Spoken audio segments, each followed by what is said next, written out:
Good evening. I'm Kelda Yoon. After a long day that stretched into the night, the city's multi-billion-dollar budget has been passed, with Mayor John Tory choosing not to veto any amendments. Today's budget session comes just days after Tory announced he would be stepping down due to an affair with a staff member. Dale Manukduk joins us live from City Hall. And Dale, there was no resignation tonight after what was a very long and often chaotic meeting. Yeah, Kelda, this budget meeting went the distance. After the opening bell at 9 a.m., there were some heated exchanges, and the actual discussion did not begin for nearly 5 hours, but it just wrapped up about 45 minutes ago. Toronto's 2023 budget was passed in what is potentially Mayor Tory's final act in office, but the 13-hour meeting was not without its ups and downs. We're just going to finish. Today's budget meeting was interrupted 3 times. Mayor Tory, if you want to start your presentation.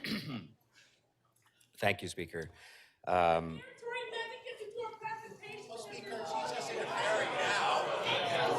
members of council, we're going to take a 5-minute recess. But a break did little to ease tensions between Torontonians and the man at its helm. In the circumstances, Okay. Okay. 15-minute recess. Everyone will be vacated from the council chambers. Thank you. For the protesters here, getting kicked out was a risk worth taking. We don't accept his whole resignation claim and then coming back to push his budget through. We are not a disruption here. This is our house. Those who refused to leave were walked out, carried out in at least one case. But protesting the budget isn't new. What is the mayor's scandal. John Tory's affair with a staffer came up more than once during the disruptions. The mayor kept his head down for most of it and didn't engage. After 4.5 hours, the budget talk finally begins. For every % tax increase that is introduced by the city, it is approximately $39 million in additional revenue. Tory's budget includes a property tax hike of 5.5%, the highest in decades. The city would use that money in part to spend $48 million more on police. Some argue the budget doesn't do right by the homeless. Alejandra Bravo proposed a motion to reallocate $900,000 of the police budget, or 0.08%, to open a 24/7 low-barrier respite center that would be operated in partnership with community organizations. It caused some heated reaction. Is your motion? Yes, Councillor Bradford. Are you comfortable if the police cut that budget? Well, I'm going to dispute what you have to say, Councillor Crawford, because in fact we just heard today that there are other places where there are expenses being made, and $900,000 is just a little over 2 podcasts. But again, as you understand. Bravo noting the podcast that CBC Toronto was first to report, one that Toronto police have committed nearly $350,000 to over 4 years. While council wasn't able to come to consensus on that motion, it did agree on one put forth by Shelley Carroll. That motion would see $7 million taken from other areas of the budget and use $800,000 to fund a pilot project that would see a warming center operate 24/7 until April 15th.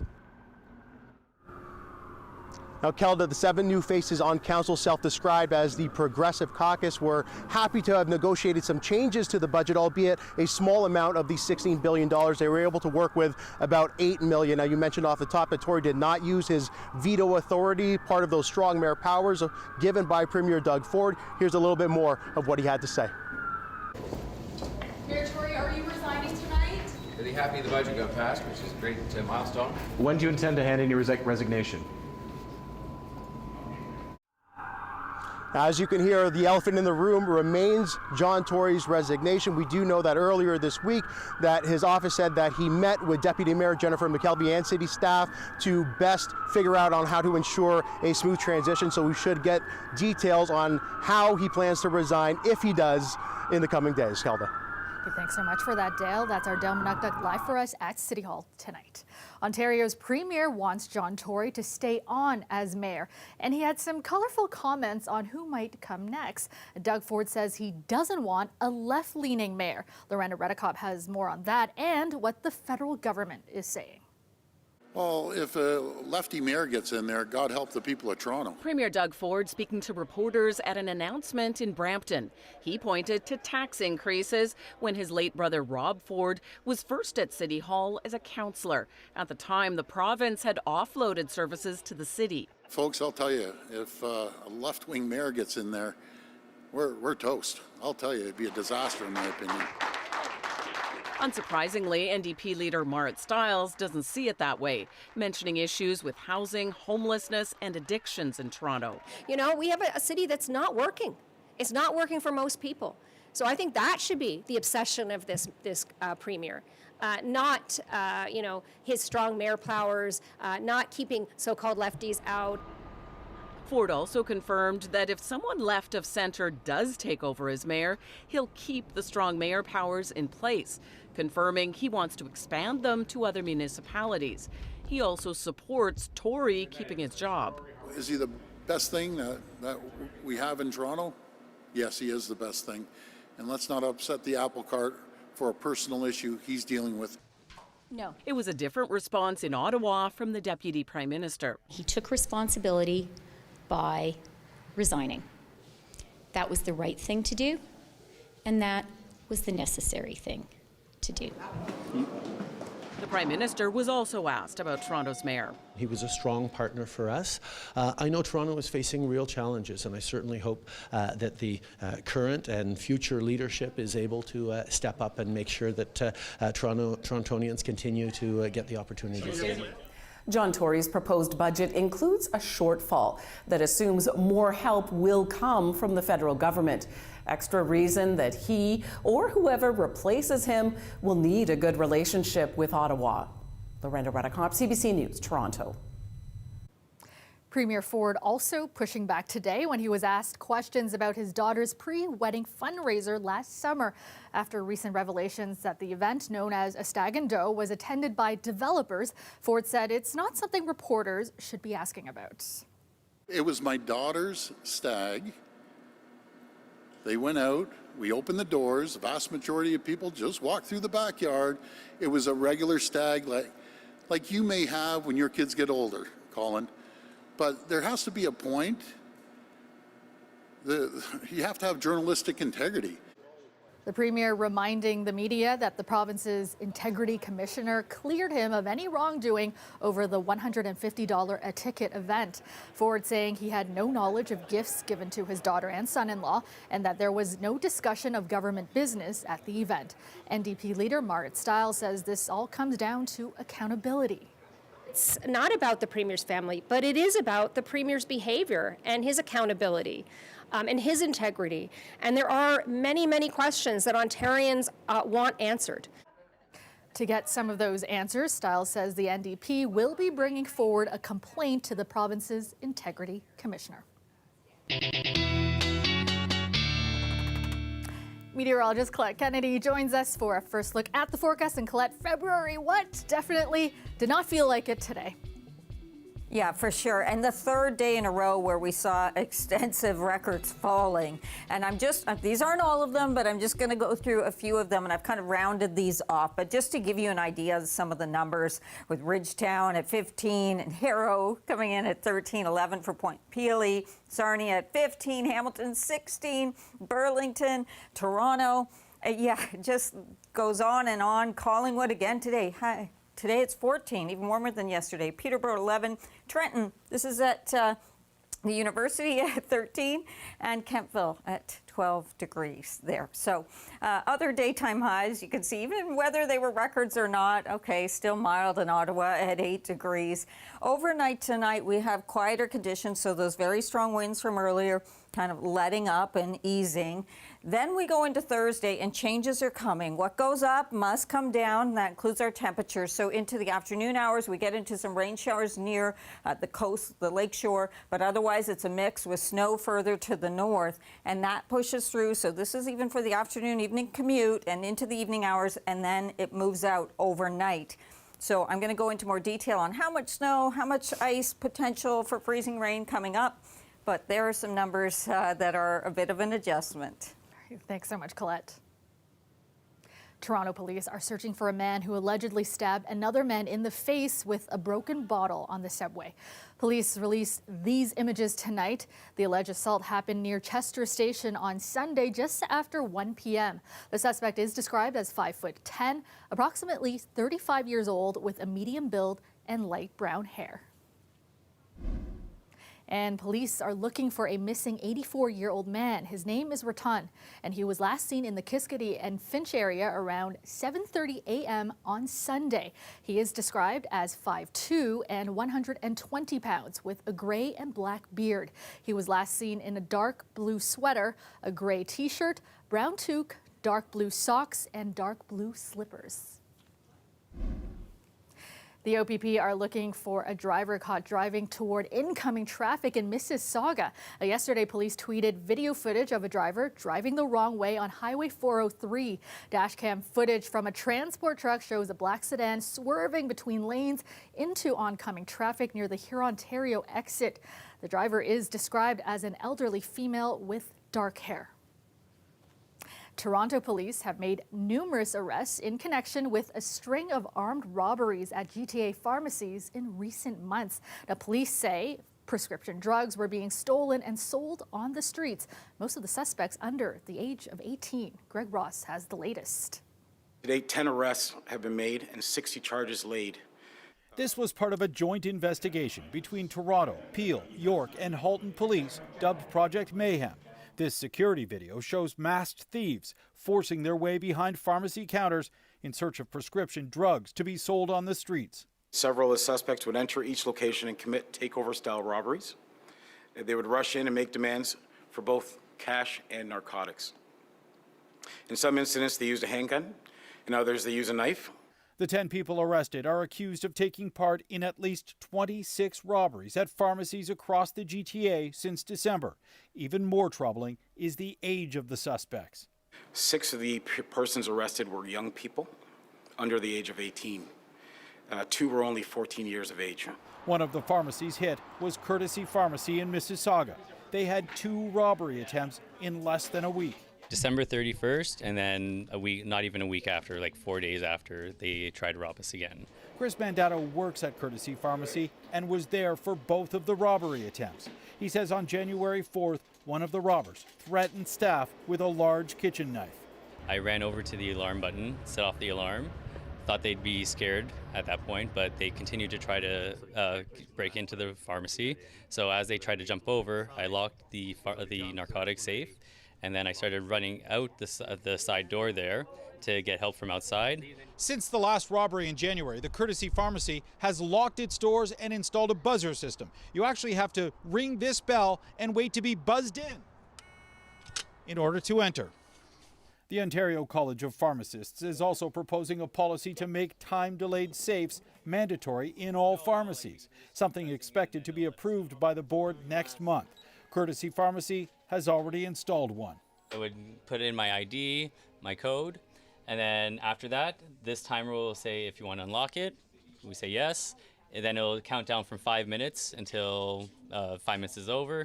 Then it'll let us know that the safe's ready to open. According to police, there were a record 124 pharmacy robberies in Toronto last year. So far this year, there have already been 45, which is more than triple the amount at this time last year. Greg Ross, CBC News, Toronto. 2 boys are now facing charges after police were called to an East End high school yesterday when someone was reported to have a gun. Officers responded to Woburn Collegiate around 10 a.m. Tuesday after a report of someone with a firearm. Woburn and 2 nearby schools were placed in a hold and secure. Officers arrested 2 boys and recovered an imitation firearm. The 14-year-olds have now been charged with mischief. There were no reported injuries. Okay, we have more breaking news from City Hall. Mayor John Tory has officially submitted his letter of resignation effective 5 p.m. Friday.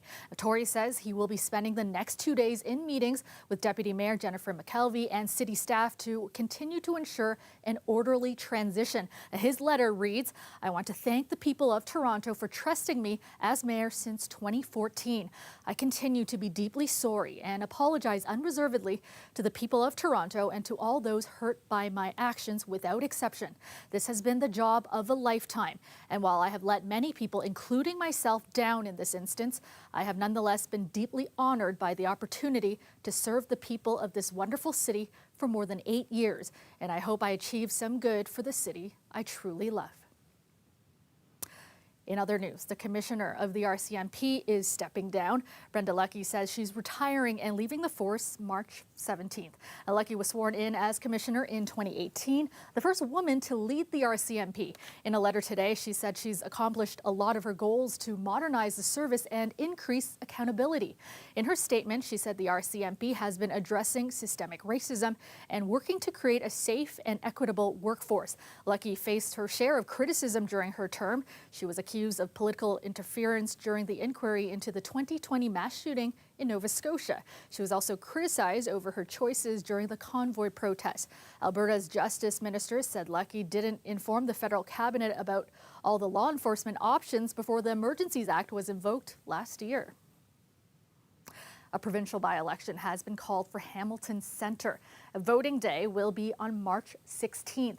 Pete Weisner will run for the PC, Sarah Jama is the NDP candidate, and Deirdre Pike will contest for the Liberal Party. All are fighting for the position that was left open when Andrea Horwath resigned to run for mayor of Hamilton.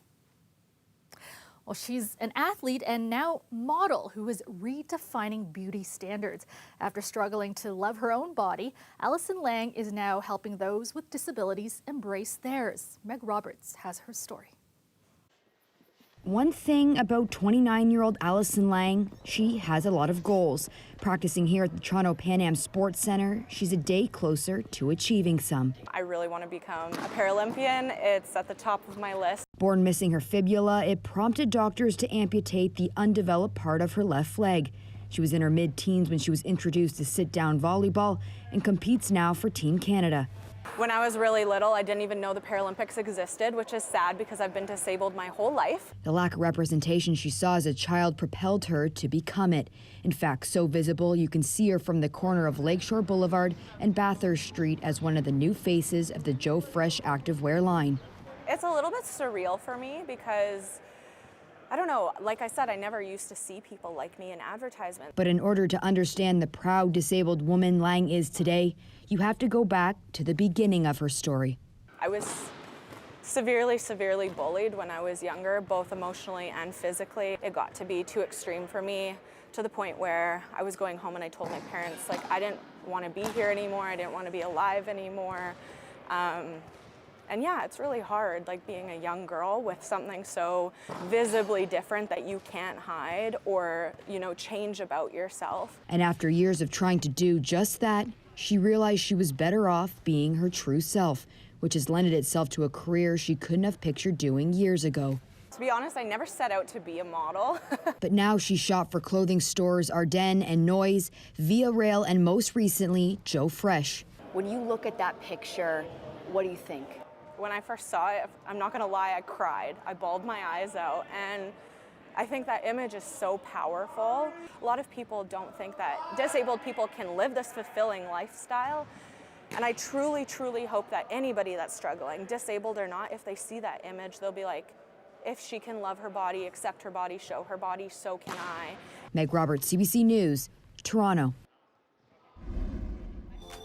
And you are looking at a live shot of the Toronto skyline, partly cloudy tonight after a warm and blustery day. Currently, it is 7 degrees in the city. All right, Colette is back with a look at your long-range forecast. And Colette, as you said, what goes up must come down, and that will be the temperatures come tomorrow. Yes, we are going to see much cooler air moving in, still above seasonal, but not like today.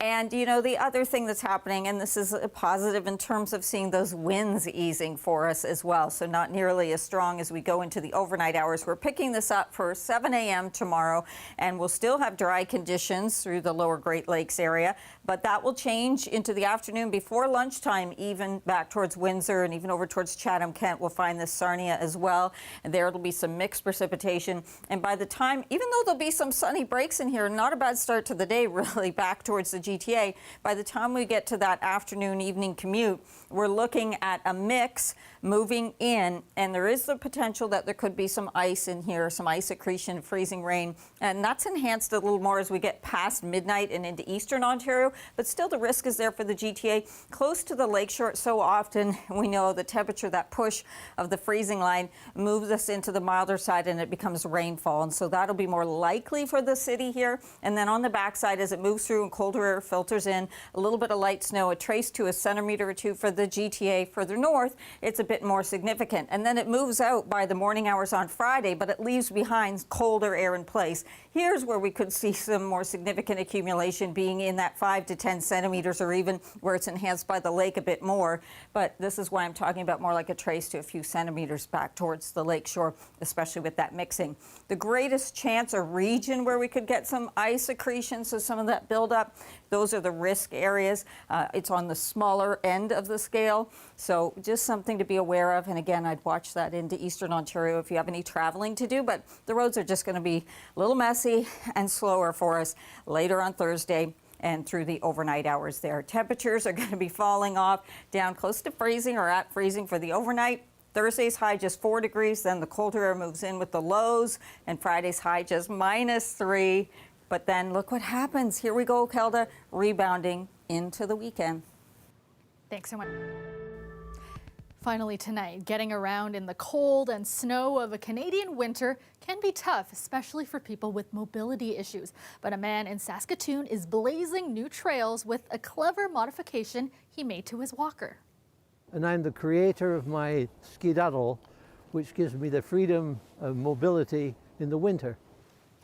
Duncan Myers took his inspiration for his skedaddler from the sliding frames used to help kids learn to skate. He took a pair of skis and replaced the wheels on his traditional walker. He wears ice cleats on his boots for added control in the ice and snow. Myers is recovering from a stroke, and he says it's important for him to stay active. And that is our show for you tonight. Thank you so much for watching. Mayor Velterouk has your next local newscast tomorrow at 6. I will see you back here tomorrow night at 11. Have a great night, everyone.